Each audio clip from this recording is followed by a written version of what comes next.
৫৬ বছরের মেলবন্ধনে শিকড়ের টানে প্রিয় প্রাঙ্গণে আমরা সবাই। সো হাই এভরিওয়ান, আসসালামু আলাইকুম। কি অবস্থা সবার? আশা করি সবাই অনেক ভালো আছেন। আমি আলহামদুলিল্লাহ অনেক ভালো আছি। তো এটা হলো আমাদের হাই স্কুল পুনর্মিলনীর একটি প্রোগ্রাম। সেখানে ১৯৭২ থেকে শুরু করে ২০২৫ সাল পর্যন্ত সবাই কিন্তু ছিল। ফার্স্টে আমাদেরকে একটি রজনীগন্ধা স্টিক দিয়ে বরণ করে নেওয়া হয়। এরপর আমরা ভিতরে ঢুকে যাই। ডেকোরেশন তো আপনারা দেখতে পাচ্ছেন, খুবই সুন্দর ছিল। তারপর হলো আমাদের ব্যাচের সবার সাথে আমরা দেখা সাক্ষাৎ করতেছিলাম। এখানে পাশাপাশি অনুষ্ঠান উপভোগ করতেছিলাম।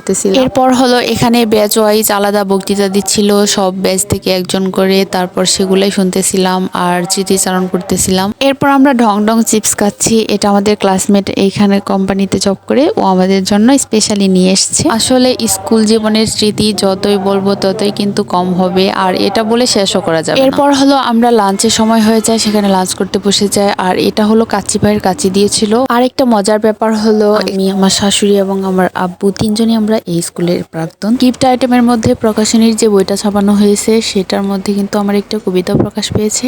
আমি কিন্তু খুবই খুশি ছিলাম। তারপর এখানে হলো আমরা আবারও খাওয়া দাওয়া শেষ করে অনুষ্ঠান দেখার জন্য বসে যাই। এই পর্যায়ে শুরুতে হলো আমাদের যে পুনর্মিলনীর থিম সং সেটা দিয়ে স্টার্ট করা হয়েছে। তারপর হলো সাংস্কৃতিক পর্যায়ে বে অফ বেঙ্গল আর সঙ্গীত শিল্পী লিজা, তারপর হলো আরেকটা সঙ্গীত শিল্পী পারভেজ খান, এদেরকে ইনভাইট করা হয়েছিল। আর এখানে একের পর এক পারফরমেন্স করতেছিল। সব মিলে অনুষ্ঠানটা অনেক বেশি ভালো লেগেছে এবং সবার সাথে দেখা হয়েও অনেক বেশি ভালো লেগেছে। আর এটা কিন্তু আজীবন মনে থাকবে। তো আজকে এ পর্যন্তই, দেখা হবে নতুন কোনো ভিডিওতে। সে পর্যন্ত ভালো থাকবেন। আল্লাহ হাফেজ।